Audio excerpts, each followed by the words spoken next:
Welcome to this video on beauty and pain management through a neuroacupuncture approach, presented by Dr. S. Vijayamohan.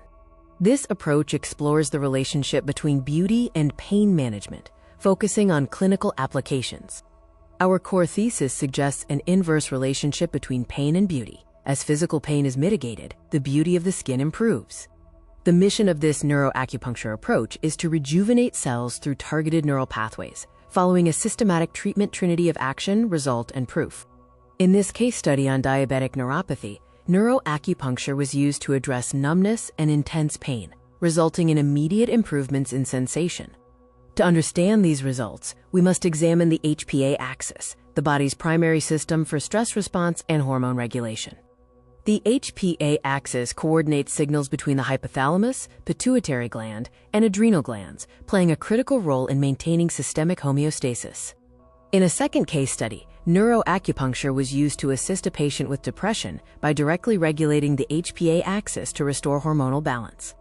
Cortisol is essential for adapting to stress, managing energy, and supporting immunity, though its levels follow a natural circadian rhythm that must remain balanced.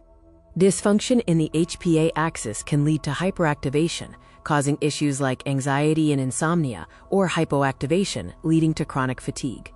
We classify beauty into two primary divisions: external beauty, which focuses on physical attributes, and internal beauty, which is rooted in cognitive health. This diagram illustrates the classification of beauty, showing how internal beauty branches into areas like memory and various forms of intelligence.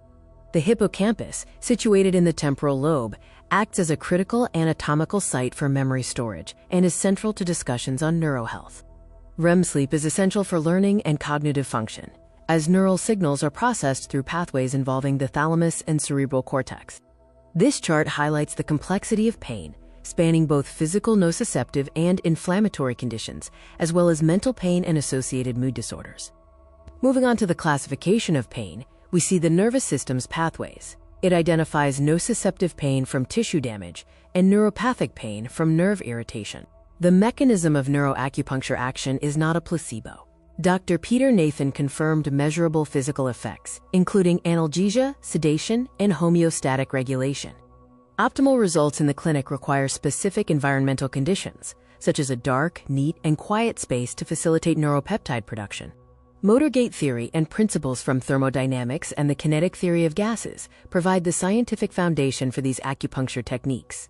Acupuncture can stimulate the production of vital biochemicals like serotonin, dopamine, and collagen, supporting the physical therapist's integrative approach.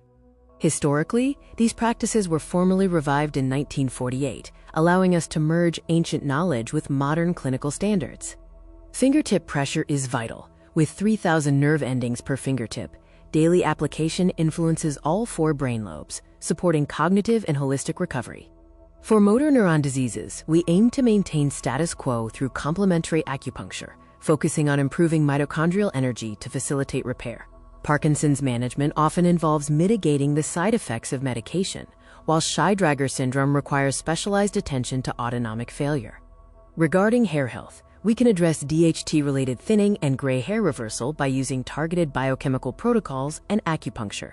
Finally, conditions like ADHD and obesity are linked to neurotransmitter levels. Restoring balance in norepinephrine and serotonin is key to treatment. Thank you for watching this overview of the Advanced Neuroacupuncture Clinical Series. We hope this information is valuable to your practice.